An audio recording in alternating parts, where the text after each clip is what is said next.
That is the morning train, freight train that just arrived to Salt Lake City. It gets here about 8 o'clock in the morning if the weather is okay. Sometimes it doesn't arrive until afternoon. But if the weather is okay, it gets here on time. They knock all these containers off that train by 3 o'clock, 2 o'clock. And they can park them on the parking spots,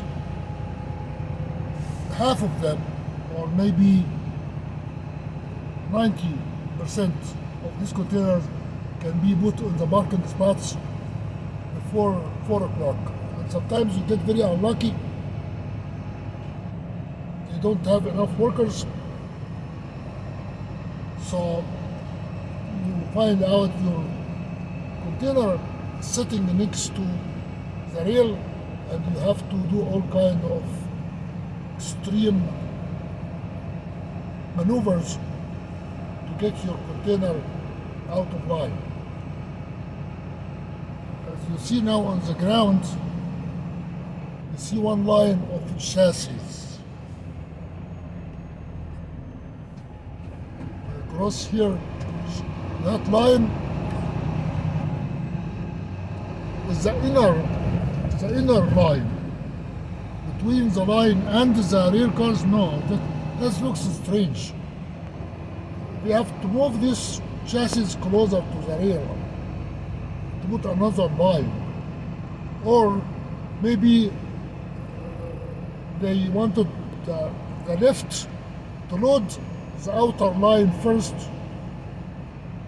No, it doesn't make sense. It seems like these are left from yesterday. The forklift have to come here and move all these chassis closer to the rail cars, because the lift have to go on the top of them, and it have to have a track for the wheels. When we go to the other side, they are going to see it. So it seems like it's too early for them to arrange the unloading process. And you have a lot of new drivers. This guy is smoking. You have a lot of new drivers, just hire them new, and they are completely lost. Lost in terms of the process. Most of the people that work in the trucking industry and the mechanics are very clever, very street smart. They can solve many problems with very little education because they are trained on the job. But when it comes to the specificity of the job, this is the shop, Union Pacific shop. The guys that work here, they change every few days. They quit. It's a very nasty, difficult job. Now they cannot even find an English-speaking technician to work. So the guy that works here yesterday, he have to communicate, he have to talk to Google, and Google have to reproduce the text in English. Then he shows me the phone in English to read what he wants me to know. He wanted me yesterday to know that he is going to leave to bring his friend from home. So I asked him how long it will take for me to wait. It seems like he got the wrong translation from Google, and that was not what he meant to say. He meant to say he's going to go to the bathroom and come back. So he came back after 2 minutes. But here you see, it is done here in 2 rows. If you look at the ground, this is the way it's supposed to be. 2 rows, inner and outer row of chassis. So they bring the container from the top.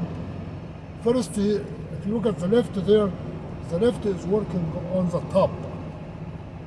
They put the top on the outer chassis, and then after he finishes the top, he or somebody else will come back and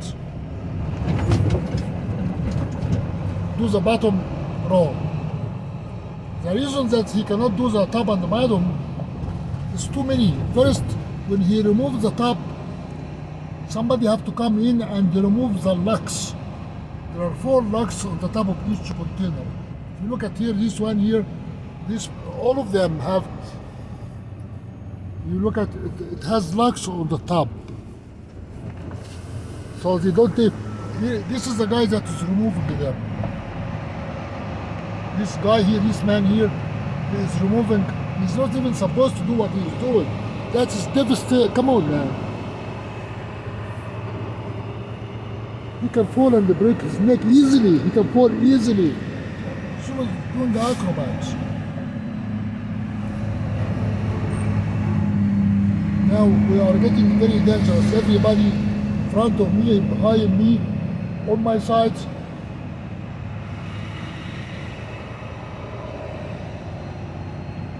Well, this is an unloading process. So he knocked all this out. If you look at this, these are not containers, these are trailers right here. So the trailer cannot go in 2 stories high, only 1 layer, because it stands on its own wheels. The reason you put trailers on the rail is because of its very fast, very efficient. You drop it in a remote place, the truck comes in and pull it and run across the range.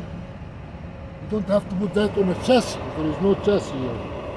Those are trailers, lift it and put on a train like UPS. It costs more money because you are having a very precious location on the train.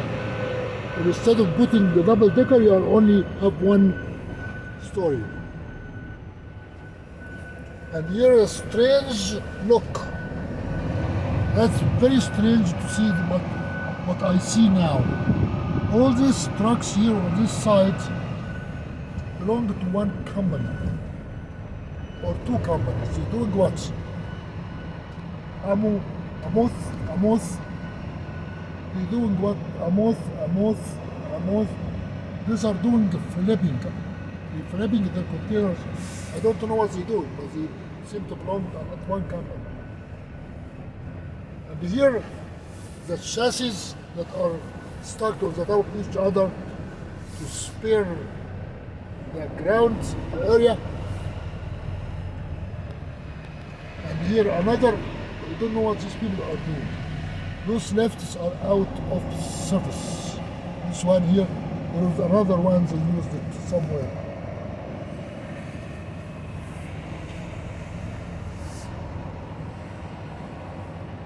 This is called the flip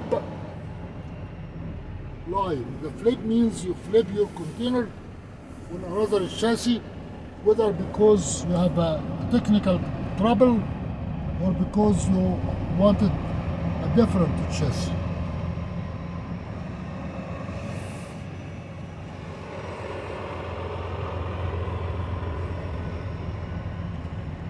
You are in a rail yard here, so you're going to have a lot of metals on the ground. You hit one of these metals, it can fly like a projectile, puncture somebody's eye.